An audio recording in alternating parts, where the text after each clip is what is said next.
I love television, and some people love the medium of television, but were you looking to do another series after that when FBI Most Wanted came along?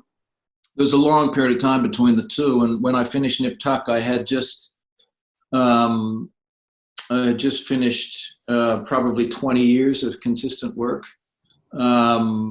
without much of a break, and and I'd also done the Fantastic Four movies at the same time, and that was a grueling schedule because, for example, one week would be I'd work on Nip Tuck from Monday, Tuesday, Wednesday, maybe Thursday. Thursday night I'd be on a plane. And I'd shoot in Vancouver, up in Alaska, or wherever it was, on Fantastic Four, and that would be, Friday, Saturday, Sunday on a plane back to Los Angeles Monday morning, 5 o'clock on set for Nip Tuck. So that was took a lot out of me. So at the end of that whole kind of thing, I decided to take a break, and then when I decided to go back to work, a lot of the work was happening outside of Los Angeles, and my daughter was going to school in Los Angeles, and I realized every time I kind of left to go and do these things, it wasn't most beneficial for her. So I decided that I had to stay in LA if I was going to work, and so that's what I did.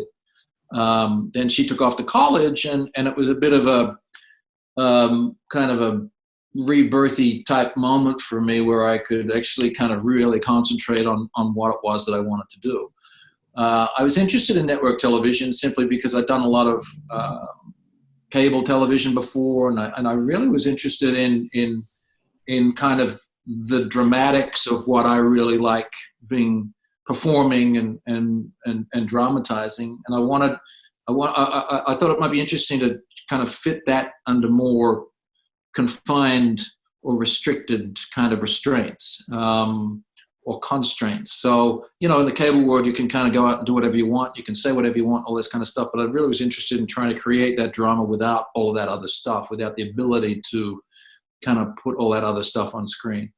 And so I had some meetings, and I had struck up a really good relationship with the guys over at CBS, and we were interested in working together, and we were just kind of going through scripts and working out, kind of figuring out. There were a few that I liked, but as soon as I got this one, there's some scripts that you read and you kind of just, there's something that draws you to them that you can't even kind of help, if that makes sense. You can't, it's just kind of nothing you can do about it.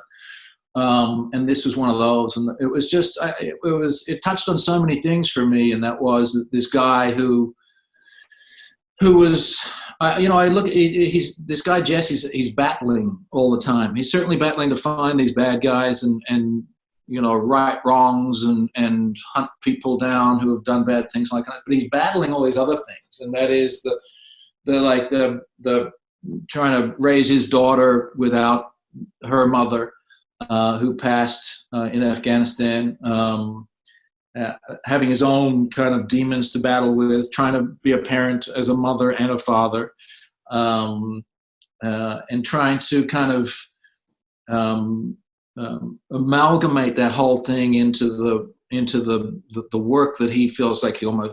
I don't think Jess can live without his work. He's one of those guys that just it's not just a fuel for him; it's a necessity.